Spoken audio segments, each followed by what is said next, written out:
Hello again. This is JP back with more amp building information. This is just a quick one. I will get back to the amp project next video. One question I get asked a lot is, how did you learn this stuff? First, I've always been into electronics. Back in the day, it was a hobby one could pursue.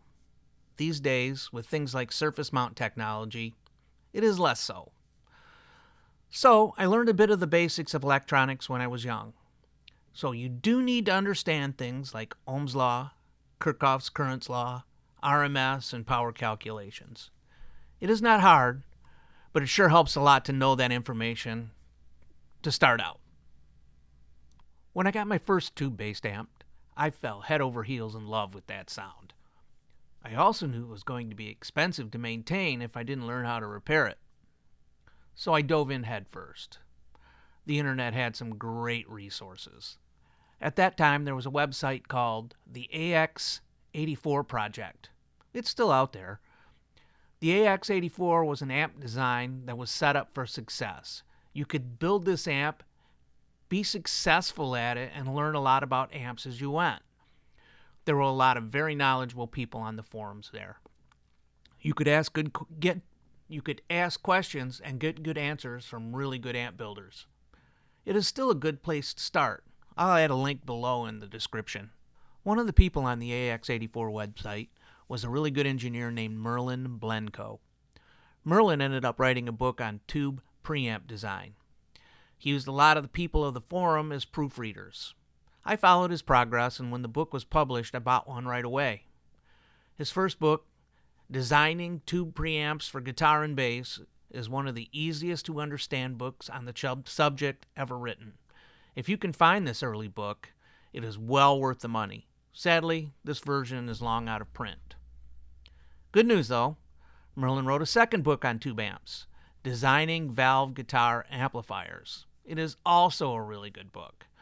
It is more of a complete book than the first one Merlin wrote.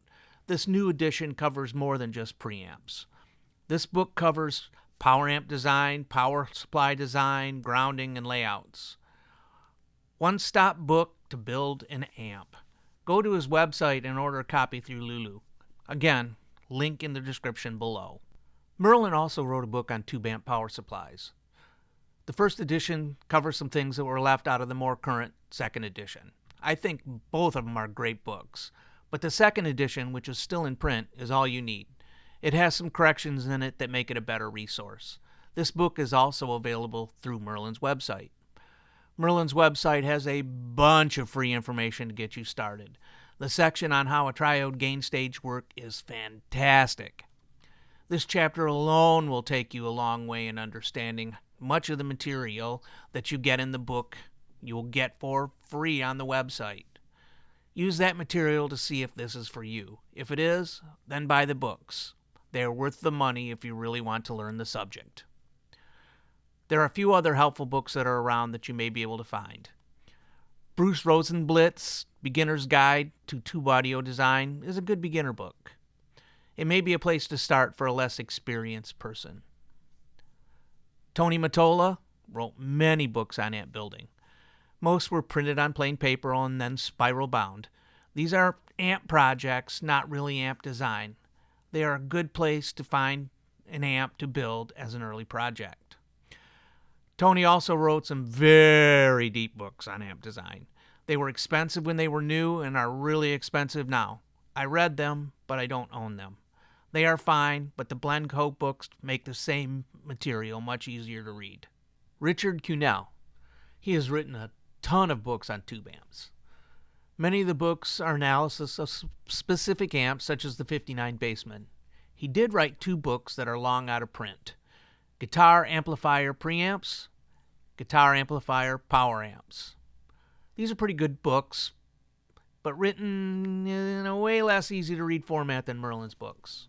I like these Cunell books, but they are impossible to find these days. If you should run across a copy, they go for about $300 each. Don't pay that for these books. I got mine when they were still being printed, or I wouldn't own them for what they sell for now. You also might want some references on the amps themselves. Aspen Pittman wrote the book on tube amps that everybody owns, except me, it seems. But he also wrote a book on just plain cool amps that were made called Amped. It's a nice book with great pictures and research data on some very classic amplifiers built from the 40s through the early 2010s. Fender Amps, The First 50 Years by Teagle and Sprung, is a reference book on all classic era Fender amps. It is a model-by-model list with technical specs on each amp. Soul of Tone is the definitive work on Fender amps. Starts with amps dating from the late 40s, the H&K era, through the Silverface amps of the 1970s. It is a reading book, kind of like a coffee tale book. It has great photos showing every amp model and how they fit in the amp line at the time. This is a Fender amps enthusiast dream book, but it's not cheap. I love my copy. Gibson Amplifiers, 1933 through 2008, 75 Years of Gold Tone, is a book about what Gibson made. As the title implies, you get information on every Gibson amp made from 1933 until they stopped the Gold Tone series of amps in 2008. This book is a bit like the two Fender books I mentioned. There are books out there about most major brands of amps you're going to care about. I don't have them, so I can't say too much about them. If you find them, buy a copy. They usually have something in them to enjoy. Websites. The internet has made amp building a lot easier. All the hard work of finding information is done for you. Use these resources. One excellent resource is Frank's Electron Tube Database.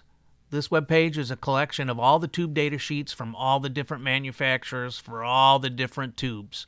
Well, English, American, Russian, you name it, you'll find it there. If you're going to design an amp or a preamp, you will need these. The data sheets are also useful for two parameters, such as maximum voltage ratings and current demands, heater current, heater voltage, pinouts, etc. Just a very, very useful webpage. Another web page I use all the time in amp repair is Hoffman Tube Amp Schematics. This is a web page that has all the published schematics for most of the major brands.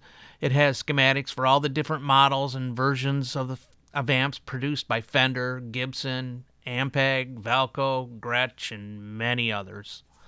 Don't be afraid to look around. There are a lot of time-saving web pages out there that can perform calculations for you. There's voltage divider calculators, low-pass filter calculators, high-pass filter calculators, tone stack calculators, and many, many more. Search a little and you'll find them. Some links are included below. Thank you for stopping in to listen to me. I hope it made your amp journey a little better. Until the next one.